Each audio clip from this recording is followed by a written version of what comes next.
Good morning students, मैं Vijay Pal, PGT history GSSS रोड़ाई Rewari आप सभी का स्वागत करता हूं। क्लास 10th के चैप्टर 3 भूमंडलीकृत विश्व का बनना, आज हम इस चैप्टर के पार्ट 1 को शुरू करते हैं। प्यारे बच्चों, इस पाठ का उद्देश्य है कि प्राचीन समय से लेकर के ना आज के समय तक दुनिया कैसे बनी है, किन किन घटनाओं और किन किन प्रक्रियाओं से होते हुए आज तक हम यहाँ पे पहुँचे हैं, इन सभी घटनाओं और इन प्रक्रियाओं को जानना इस पाठ का उद्देश्य है। प्यारे बच्चों, इस चैप्टर के जो मेन पॉइंट्स हैं, मुख्य बिंदु हैं, वो इस प्रकार है। पहला है भूमंडलीकरण का अर्थ, कारण और आवश्यकता, इनको जानना है। दूसरा जो बिंदु रहेगा वो आधुनिक युग से पहले भूमंडलीकरण। नेक्स्ट पॉइंट 19वीं सदी का समय 1815 से 1914। अगला बिंदु इस चैप्टर का वो है महायुद्धों के बीच अर्थव्यवस्था। और लास्ट पॉइंट रहेगा विश्व अर्थव्यवस्था का पुनर्निर्माण यानी कि युद्धोत्तर काल। प्यारे बच्चों, पहला टॉपिक शुरू करते हैं, वैश्वीकरण का अर्थ, कारण और प्रक्रिया। वैश्वीकरण शब्द का मतलब होता है दुनिया का आपस में जुड़ जाना, दुनिया का आपस में जुड़ना,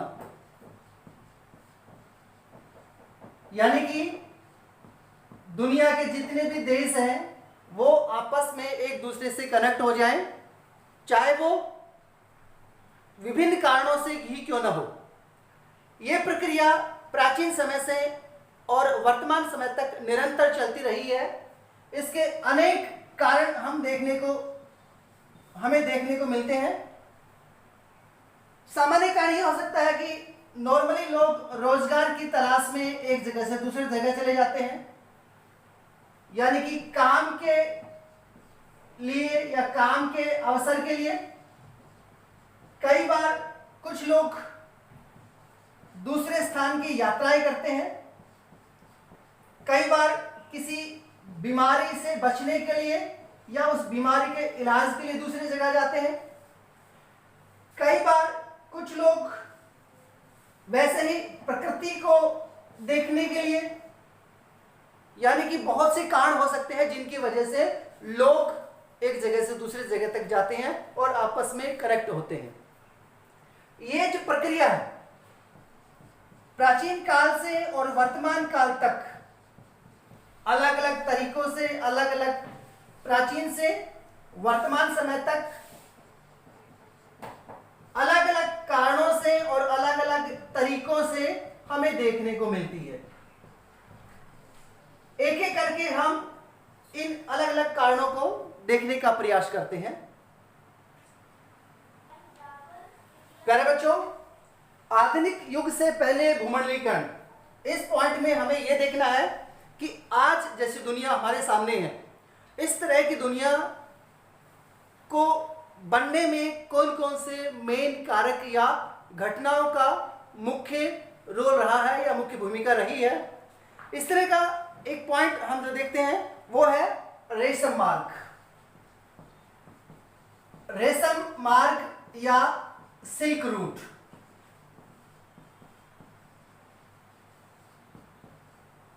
रेशम मार्ग नाम से क्लियर है कि मुख्य जो सामान है वो रेशम या सिल्क है। ये एक लगभग 6000 किलोमीटर लंबा एक व्यापारिक मार्ग था जो चीन से लेकर के ना यूरोप तक फैला हुआ था। और इस व्यापारिक मार्ग में मुख्य जो सामान है वो रेशम है, सिल्क है, और भी बहुत से सामान है, लेकिन मुख्य रूप से इसकी भूमिका है। जैसे कि आप मैप पे देख रहे हैं, चीन से लेकर के ना यूरोप तक पहुंचने के लिए बहुत से रास्ते हैं, और वो सभी रास्ते या तो भारत के ऊपर से गुजर रहे हैं या भारत के नीचे से गुजर रहे हैं। तो कहने का मतलब ये है कि जिस समय की हम बात कर रहे हैं आधुनिक दुनिया की, जब हम बात करते हैं कि दुनिया में 7 महाद्वीप है, एक ऐसा समय था जब केवल 3 महाद्वीपों के बारे में ही दुनिया को पता था। और ये महाद्वीप कौन से हैं? एशिया महाद्वीप, अफ्रीका महाद्वीप, और अफ्रीका का भी केवल उत्तरी भाग यानी कि उत्तरी अफ्रीका और यूरोप। इन 3 महाद्वीपों के बारे में ही लोगों को पता था, यानी कि दोनों अमेरिकी जो महाद्वीप है वो ऑस्ट्रेलियाई महाद्वीप है और अंटार्कटिका, इसकी खोज नहीं हुई थी। तो सिल्क रूट ने इन तीनों महाद्वीपों को आपस में कनेक्ट कर दिया था, यानी कि इन तीनों जो महाद्वीप है उस समय की दुनिया है उसको आपस में कनेक्ट करने में अपनी मुख्य भूमिका निभाई थी। अब दूसरे पॉइंट की बात करते हैं। जैसे रेशम मार्ग ने दुनिया को आपस में कनेक्ट करने में भूमिका अदा की है, उसी तरह से हम एक एग्जांपल लेते हैं खान पान का। आजकल आप लोग दुनिया के विभिन्न प्रकार के जो खान पान हैं, चाहे वो किसी देश से संबंधित हैं, हम लगभग हर देश में उसको एंजॉय करते हैं। इसी तरह से एक एग्जांपल्स हम लेते हैं जैसे नूडल्स का, या इसी से मिलता जुलता एक और है स्पैघेटी का, या इसी से बड़ा कॉमन एक सब्जी है आलू। इन सब का एग्जांपल लेते हैं और इसके द्वारा ये बताने की कोशिश करते हैं कि दुनिया आपस में कैसे कनेक्ट होती चली जाती है। नूडल्स नॉर्मली हम सभी हर देश में देखने को मिलता है, लेकिन जब इसके ओरिजिन की बात करते हैं तो हमारे पास चीन से इसके ओरिजिन की कुछ जानकारी मिलती है। फिर बाकी दुनिया में चाहे जापान हो, भारत हो या यूरोप के दूसरे देश, वहाँ पर भी इस तरह के जो व्यंजन है वो हमें देखने को मिलते हैं। और इसके ओरिजिन को ढूंढने की जब हम कोशिश करते हैं तो कई बार खुद कंफ्यूज हो जाते हैं कि ये बेसिकली कहाँ से शुरू हुआ होगा। इसी तरह एक और हमारे पास एग्जाम्पल है जो ये शो करता है कि दुनिया जो आज की दुनिया है वो किस प्रकार से बनी है। वो है विजयों की वजह से, या फिर ये कह लीजिएगा बीमारियों की वजह से, और व्यापार, या ये कह सकते हैं कि ये तीनों भी आपस में ही कनेक्टेड है। आधुनिक दुनिया के बनने में इनका भी बहुत बड़ा रोल रहा है। जैसे हम भारत की बात करें या फिर यूरोप की बात करें, हर देश में राजाओं का शासन रहा है या साम्राज्य रहे हैं, और वो सभी साम्राज्य या राजा है आपस में अपना क्षेत्र बढ़ाने के लिए लगातार एक दूसरे पर आक्रमण करते रहे हैं। और जैसे जैसे किसी क्षेत्र को जीता जाता है, मान लीजिएगा एक क्षेत्र के लोग दूसरे क्षेत्र में पहुंच जाते हैं तो उनके साथ बीमारियां भी उनके साथ साथ पहुंचती चली जाती हैं। उदाहरण के लिए अफ्रीका का एक एग्जाम्पल लेते हैं कि अफ्रीका के क्षेत्र है इरिट्रिया, उत्तरी अफ्रीका का क्षेत्र है। यहां पे इतालवी सैनिक लड़ रहे होते हैं और उनकी जरूरतों को पूरा करने के लिए पशु भेजे जाते हैं मांस की रिक्वायरमेंट पूरी करने के लिए, और उनके साथ साथ बीमारियां भी पहुंच जाती हैं। और वो बीमारियां हैं किस प्रकार से, कैसे ही जितना नुकसान लोगों का हथियारों से नहीं हुआ उससे ज़्यादा नुकसान इस तरह की बीमारियों से हो जाते हैं। व्यापार की बात करते हैं तो व्यापार भी इन्हीं दोनों पॉइंट्स की तरह ही आपस में एक दूसरे को कनेक्ट करने के लिए एक बहुत महत्वपूर्ण भूमिका निभाता है। चाहे वो स्थानीय व्यापार हो, चाहे वो एक देश के अंदर व्यापार हो या एक अंतर्राष्ट्रीय व्यापार हो। तो ये कुछ पॉइंट्स हैं जो प्राचीन समय में दुनिया को आपस में कनेक्ट करने में मुख्य भूमिका निभाते हैं। प्यारे बच्चों, हमारा टॉपिक चल रहा है भूमंडलीकरण या भूमंडलीकृत विश्व का बनना, यानी कि आज जैसी दुनिया हम देखते हैं वो कैसे बनी है। इससे पहले वाले पॉइंट में हमने प्राचीन समय की कुछ पॉइंट्स को डिस्कस किया था। अब उससे आगे वाला पॉइंट हम डिस्कस कर रहे हैं 19th सेंचुरी, 19वीं सदी, और विशेष करके ना 1815 से 1914, इस पीरियड में ऐसी कौन कौन सी घटनाएं हैं जो आधुनिक दुनिया के बनने में अपनी भूमिका अदा करती हैं, उसके बारे में देखने की जरूरत है। इस तरह का पहला जो पॉइंट है वो है इंग्लैंड में होने वाले परिवर्तन या इंग्लैंड का विश्व के बनने में क्या भूमिका रही है उसको जानना है। इंग्लैंड में होने वाले परिवर्तन,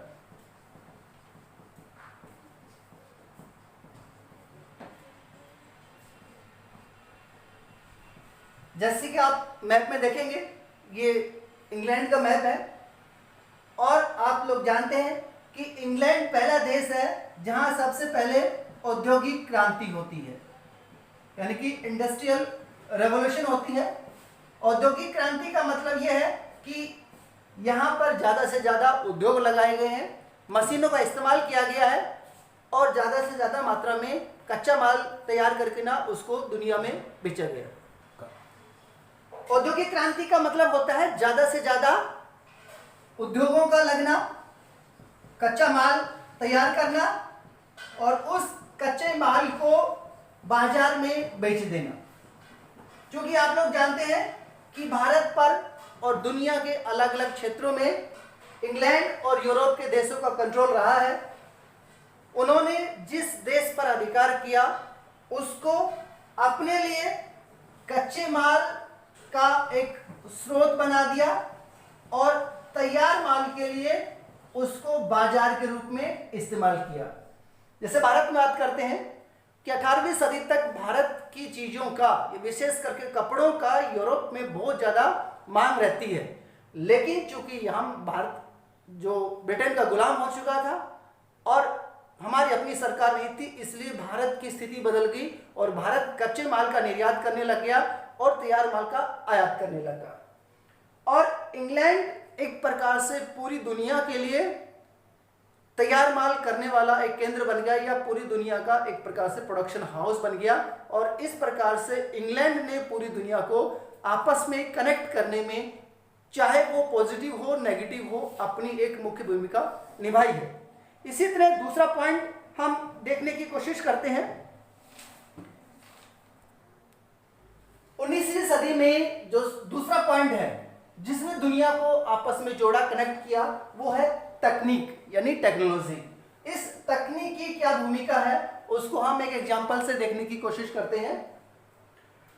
यूरोप में, चूंकि आप लोग जानते हैं कि यूरोप एक ठंडा प्रदेश है और वहां पे सर्दी से बचने के लिए मांस खाना जरूरी हो जाता है, इसलिए पूरी दुनिया से, विशेष करके ना अमेरिका से यहां पर पशुओं को लाया जाता था मांस के लिए।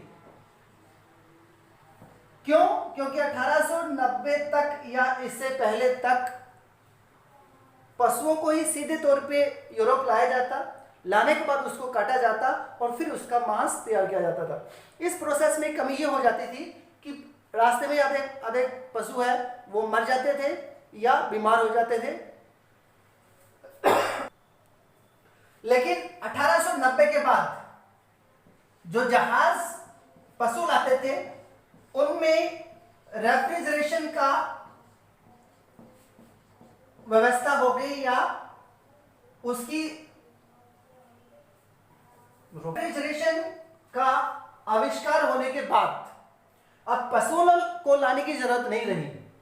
पहले ही पशुओं को अमेरिका में ही मार दिया जाता था, उनका मांस तैयार निकाल लिया जाता था और उन मांस को जो पैकिंग के थ्रू यूरोप में लाया जाता था।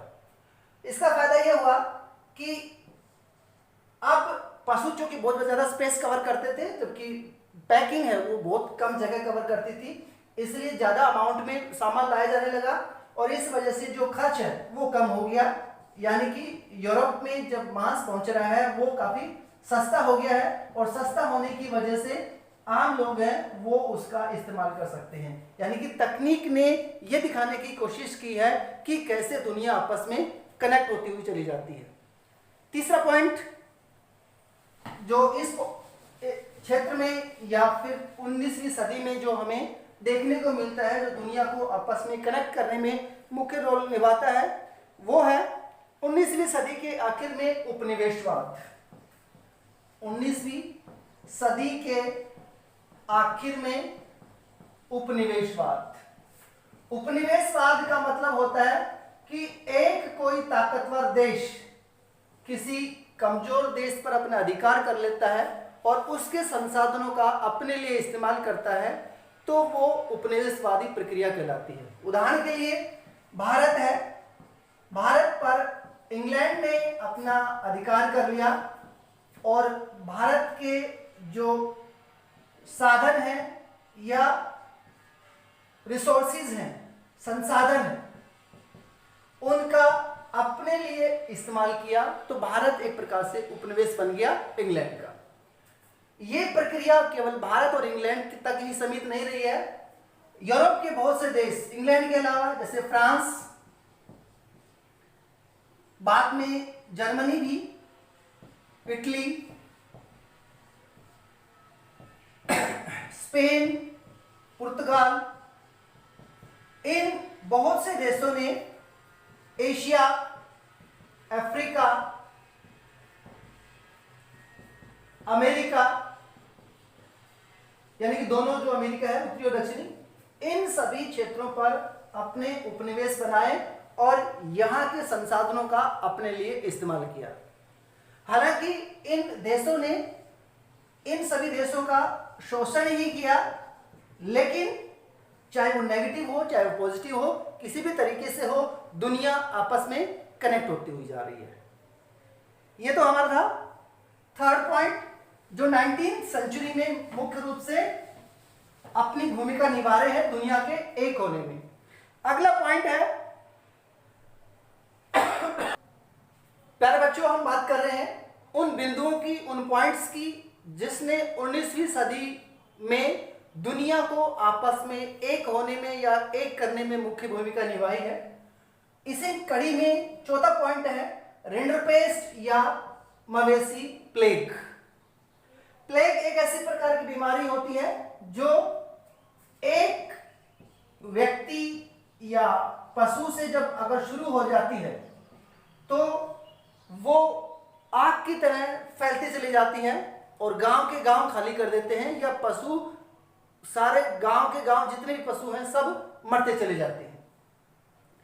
इस तरह की बीमारी ने भी ये बताने की कोशिश की है कि दुनिया कैसे आपस में कनेक्ट होती है। अच्छी बातों से तो दुनिया जुड़ती जुड़ती है, जो बीमारी है, शोषण है या दूसरे प्रकार के नेगेटिव पॉइंट्स है, उससे भी दुनिया कनेक्ट होती चली जाती है। उदाहरण के लिए जैसे हमने पहले बात की थी कि यहां अफ्रीका, एशिया और यूरोप, तीन अलग अलग महाद्वीपों को आपस में कनेक्ट किया गया है। अफ्रीका वो जगह है जहां पे बीमारी फैलती है, एशिया वो जगह है जहां से पशुओं के द्वारा ये बीमारी पहुंचती है, और यूरोप वो जगह है या यूरोप के वो लोग हैं जो इस बीमारी को फैलने में अपनी भूमिका निभाते हैं। यानी कि एक बीमारी है, तीन महाद्वीपों को आपस में कनेक्ट कर देती है। क्योंकि आप लोग जानते हैं कि यूरोप एक ठंडा प्रदेश है और उसकी रिक्वायरमेंट पूरी करने के लिए मांस की बहुत जरूरत होती है, और एशिया से पशुओं को भेजा गया अफ्रीका, और उन पशुओं के साथ ये बीमारी जाती है। और इस बीमारी की वजह से, हालांकि इससे पहले यूरोप वाले ने बहुत कोशिश की थी कि अफ्रीका के संसाधनों पर उसका अपने हिसाब से यूज करें, लेकिन चूंकि वो लोग काम करने के लिए तनख्वाह के बदले में काम करना नहीं चाहते थे, नेचर का दिया हुआ काफी कुछ था अफ्रीका के पास, बड़े बड़े एरियाज थे, जमीनें थी, पशुपालन अच्छे से होता था, इसलिए यूरोप के लोगों ने काफी कोशिश की उनको अपने हिसाब से चलाने की, लेकिन चला नहीं पाए। लेकिन इस बीमारी ने अफ्रीका के लोगों को इतना मजबूर कर दिया, क्योंकि इस बीमारी की वजह से देखते देखते 90% या उससे ज्यादा पशु मर जाते हैं, और अल्टीमेटली अफ्रीका के लोगों के पास कोई ऑप्शन नहीं रहता है जिंदगी जीने के लिए, और जो पशु बच भी गए उनको भी यूरोप वालों ने अपने कब्जे में ले लिया, और अल्टीमेटली हार करके ना अफ्रीका के लोगों को यूरोप के लोगों को लिए काम करना उनकी मजबूरी हो गई। इस प्रकार हम ये देखते हैं कि बीमारी भी कैसे दुनिया को आपस में कनेक्ट होने में मुख्य भूमिका निभाती है। प्यारे बच्चों, 19वीं सदी जिसमें दुनिया आपस में कनेक्ट होती जा रही है, उसमें अगला जो पॉइंट है वो है भारत से अनुबंधित यानी कि कॉन्ट्रैक्ट के जो बेसिस पे मजदूरों को दुनिया के अलग अलग भागों में ले जाया गया। 19वीं सदी या ये कह सकते हैं कि 18वीं और 19वीं सदी में भारत और चीन से, हालांकि और दूसरे देशों से भी गए हैं, यहां से लाखों मजदूरों को दुनिया के अलग अलग भागों में मजदूरी के लिए ले जाया गया है। विशेष करके ना जिसको आजकल हम वेस्ट इंडीज के नाम से जानते हैं, इस क्षेत्र में, या आजकल जिसको हम श्रीलंका कहते हैं, पहले इसको सिलोन कहते थे, इस क्षेत्र में और भारत के दक्षिण पूर्वी एशियाई देशों में, इन देशों में भारत से बहुत से मजदूरों को ले जाया गया। बहुत से भारतीय हैं, विशेष करके ना उन क्षेत्रों से जो आज का जो राज्य है, जैसे उत्तर प्रदेश है, बिहार है, मध्य प्रदेश, यानी कि जो गरीब इलाका उस समय था, यहाँ से मजदूरों की, चूंकि यहाँ पे ब्रिटिश का शोषण ज़्यादा था, नेचर का प्रकोप भी ज़्यादा होता जाता था, और इस वजह से यहाँ जिंदगी जीना उनके लिए मुश्किल लग रहा था, इसलिए वो अच्छे जिंदगी की उम्मीद में इन सभी क्षेत्रों में जाते हैं। हालांकि एग्रीमेंट होता है, एग्रीमेंट के तहत जाते हैं और कहते हैं कि एग्रीमेंट पूरा होने के बाद वापस आ जाएंगे। कुछ लोग वापस भी आए, लेकिन वापस आने के बाद यहाँ पे एडजस्ट नहीं कर पाए, इसलिए लोग वापस चले गए। क्योंकि ये लोग एक नई जगह पे गए हैं, वहाँ की कल्चर क्या है, वहाँ की भाषा, रहन सहन कुछ भी नहीं पता है, लेकिन कहते हैं कि आवश्यकता आविष्कार की जननी है, और जैसे जैसे लोग वहाँ पे जाते हैं और वहाँ पे काम करते हैं तो एक दूसरे की भाषा सीख जाते हैं, एक दूसरे की कल्चर, एक दूसरे का बोलचाल सब कुछ सीख जाते हैं। इसका एक बेस्ट एग्जाम्पल हमारे सामने है, एक चटनी म्यूजिक के नाम से जो वेस्ट इंडीज वाला इलाका है, उसमें काफ़ी ज़्यादा ये फेमस है, जो वेस्ट इंडीज और भारतीय लोगों का एक मिक्सअप सा है। इसी तरह क्रिकेट में कुछ नाम हैं, आप लोग जानते हैं, रामनरेश सरवन है या शिव नारायण चंद्रपॉल है। ये नाम से ऐसे लगता है जैसे भारतीय नाम है, ये एक्चुअली भारतीय हैं जो इनके पूर्वज हैं और वेस्ट इंडीज वगैरह इलाके में चले गए हैं और वहाँ पे मिक्सअप हो गए हैं।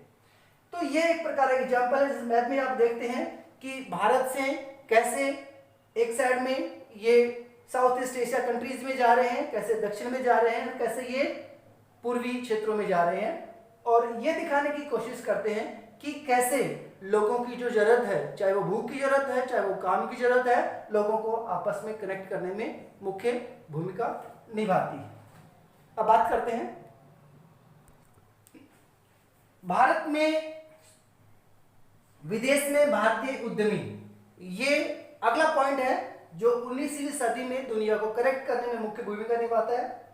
हालांकि आप लोग जानते हैं कि भारत पर इंग्लैंड का अधिकार है, और इंग्लैंड चूंकि एक व्यापारिक कंपनी के अधीन रहा है, या फिर ये कह सकते हैं कि यूरोप के लोग अधिकतर बेसिकली भारत में व्यापार करने के लिए आए थे, लेकिन इनके साथ साथ भारतीय भी इनके जूनियर के तौर पे जहाँ जहाँ यूरोप वाले या फिर इंग्लैंड वाले गए, उनके साथ साथ ये भी चले गए, चाहे वो मध्य एशिया की बात हो, चाहे वो दक्षिण पूर्वी एशिया की बात हो,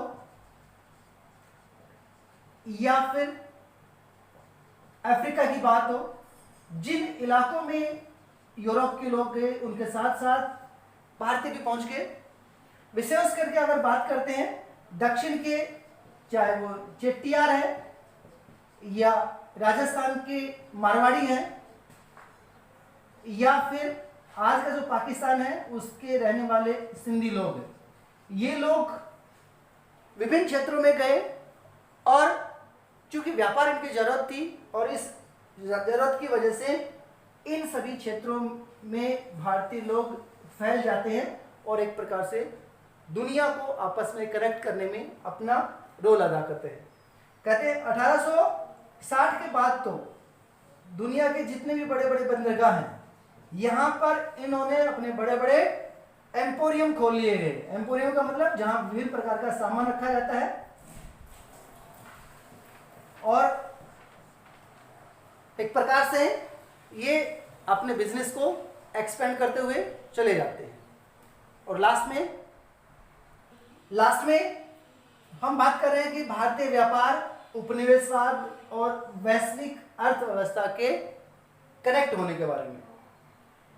भारत 18वीं सदी के मध्य तक भारत का यूरोप के मार्केट में या यूरोप के बाजार में बहुत बड़ी डिमांड होती है। लेकिन जैसे ब्रिटिश ईस्ट इंडिया कंपनी का यहाँ पे राजनीतिक अधिकार होता है, सिस्टम बिल्कुल बदल जाता है, या ये कह सकते हैं कि प्लासी की लड़ाई के बाद से कहानी बिल्कुल उलट हो जाती है और भारत का जो व्यापार है उस पर इंग्लैंड का अधिकार हो जाता है, क्योंकि वहाँ पर औद्योगिक क्रांति हो चुकी है, बड़े लेवल पे सामान बन रहा है। और चूंकि भारत में अपनी सरकार नहीं है, इसलिए जो भारत का सामान इंग्लैंड में जा रहा है उसे बहुत ज़्यादा टैक्स लगाया जाता है। इंग्लैंड से जो सामान आ रहा है उसको टैक्स फ्री किया गया है। अल्टीमेटली कहानी ये होती है कि भारत है एक बाजार बनकर रह जाता है और उस कनेक्टिविटी यानी भारत का जो सामान दुनिया में फैला हुआ था, अब दुनिया का सामान ये कह सकते हैं भारत में आ रहा है और दुनिया की जो कनेक्टिविटी है, अर्थव्यवस्था आपस में कनेक्ट होती चली जाती है। तो ये 7 पॉइंट थे 19वीं सदी के, जिसमें दुनिया को आपस में कनेक्ट होने में अपनी मुख्य भूमिका अदा की है। प्यारे बच्चों, हमने इस चैप्टर के वीडियो में 3 पॉइंट्स डिस्कस किए हैं। पहला, भूमंडलीकरण का अर्थ, कारण और प्रक्रिया। दूसरा पॉइंट, आधुनिक युग से पहले भूमंडलीकरण कैसे होता है। और लास्ट पॉइंट, 19वीं सदी यानी कि 1815 से 1914 में भूमंडलीकरण कैसे होता है। इस वीडियो में हमने इन 3 पार्ट्स को डिवाइड किया है। बाकी चैप्टर के बचे हुए वीडियो पार्ट है वो अगले वीडियो में बात कर रहे हैं। तब तक आप वीडियो देखिए, रिवाइज कीजिए एंड हैव ए